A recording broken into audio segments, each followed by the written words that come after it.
Another day, another episode of Forgotten Gear Restorations, and I'm glad you're here. If you haven't already, don't forget to like and subscribe. We're going to tackle, in part 2, the not too in-depth restoration of an old Gibson Kalamazoo era model BR-9 with a juicy little Rolla Alnico speaker field coil.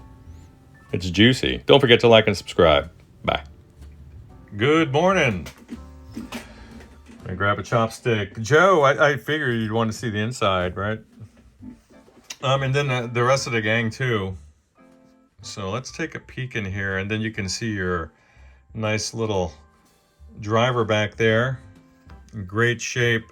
It didn't take much for me to clean out the interior here. Just a quick little vacuum. So here's what we got to do.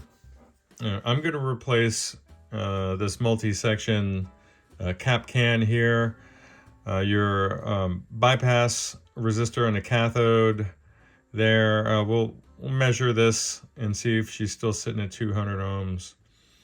I'll replace these guys here, this guy there. So basically all the signal and electrolytic caps are going to go. They're the old waxy cigar types that are just nasty. Cornell Dublier, a great brand.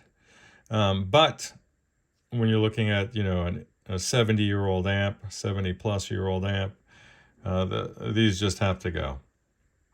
And you have the original transformers, the original speaker, a nice selection of vacuum tubes there. That's going to carry the day with respect to tone. So I'll get this going. I'll give you an update, and we'll take it from there. Hope you guys are doing well out there. That's for sure. So update soon there, bub. Bye. All right. So here's the big guy.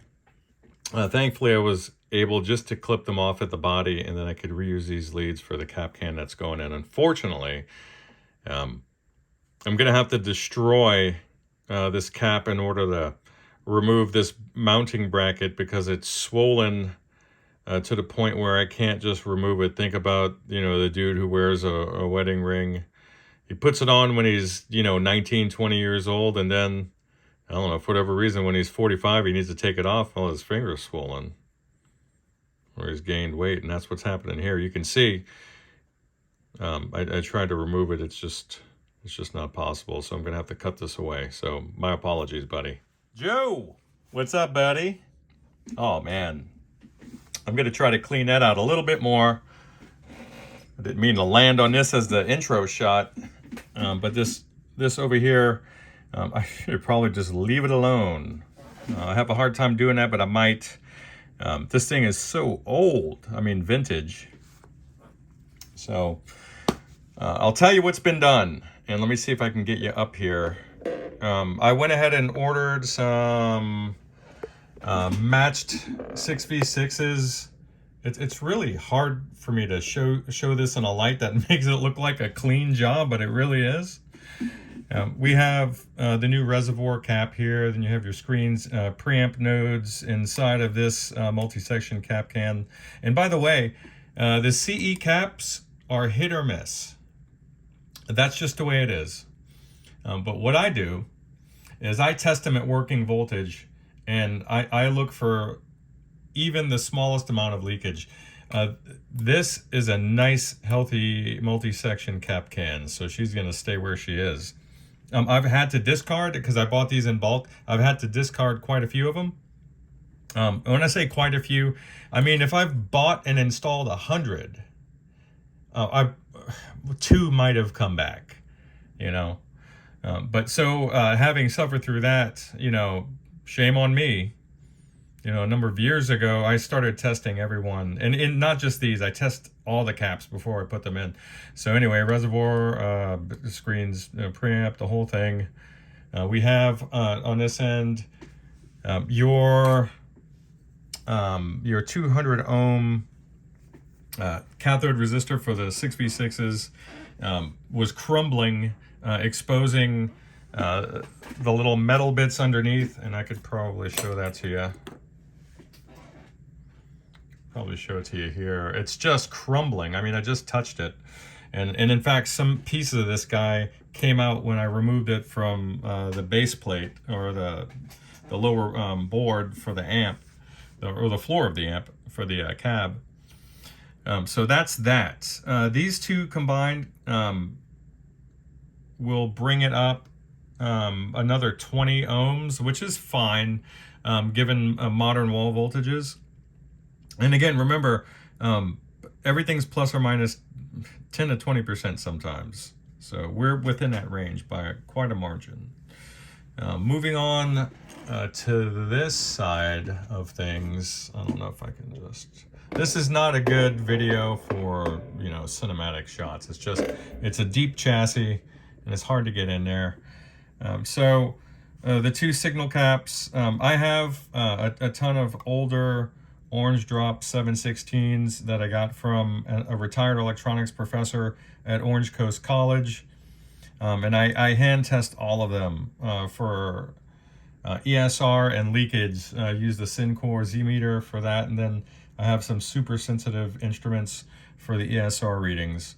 So we have Panasonic ECQ, we have the other guy. Both of these are constructed using some of the older materials. So they're gonna have a really nice sound, and you're not gonna notice anything. We cleaned that potentiometer there, cleaned all your jacks. Everything's ship shape. Your tube sockets, the resistors are within 10%. Your original cathode resistor for the 6v6s was still in spec, by the way. I don't think that the substrate was impacted by aging, and it's just the little ceramic bit, the capsule for it, if you will, with the writing on it, or the silk screening or print. That's been affected, but I just don't want anything to happen. Better safe than sorry. So we have two ohmites here in parallel that are going to stay nice and cool, relatively speaking. So they're going to last longer than us. And that's about all I can say right now. I know that this was an amp that was designed for lap steel use. Despite the fact that it's got like a 6 or 8 inch speaker in it. It looks like a 6. Despite that, I'm not sure if headroom was the chief concern when constructing this amp, especially for its usage. I mean, what kind of accompaniment were we talking about, right, with an amp this small? But I know you're looking for a particular sound, and within reason I can do that. So where some of these sort of fall apart, the amps from this era where you're looking at a complete octal sleeve of tubes, where they kind of fall apart is that they have sort of a flat sort of tone and feel, and sometimes they're a little stiff and fuzzy on top when they start to break up. And then at that point, maybe we're jeopardizing the speaker. But they certainly didn't care because the cathode was fully bypassed on the output section. And given the other values of the caps on the signal end of the preamp, then I think it's safe to assume that they expected a full range to be produced at the speaker, despite its limitations. So having said all that, can I turn this thing into a Tweed Deluxe? Well, in a sense. I need to try to find a schematic. Good luck, right? And I'll see what style of phase inverter we're looking at. But there's certainly some things we can do. And if we determine, you and I together, that, hey, the tone is a bit flat, then a very small value bright cap across the outer lugs of the volume pot will just be amazing. So that and the fact that they, again, fully bypassed the cathode on the power amp will bring up some of the highs and lows that you want. So you'll sort of get a full spectrum gain boost there across the band. Or I should have said like a wide band. But I think, and I'm just making assumptions because this thing could just be perfect right out of the gate. I think at the very least, or at most, we'll just need a bright cap. That's where my mind is. But let's get a nice healthy pair of 6v6s in there, and then we'll just take it from there. I mean, let's start with a healthy baseline and see what she's really capable of. Maybe you've never heard her healthy before. That's an outstanding chance that that's the case as well, and you might be quite pleased. So I'll catch up with you guys later. I have a Creation Labs amp that kind of looks like a Voxy thing that's sitting downstairs. I have I think an ultra linear twin, given the weight of it, in a decade. I have a JCM 2000 100 watter that's still in orbit, waiting for the owner to decide on those power tubes. Buddy, I might have to button her up and drop her off. We got to get off the fence on this. And then we have a couple other things behind that. But hope this finds y'all well out there. Take care.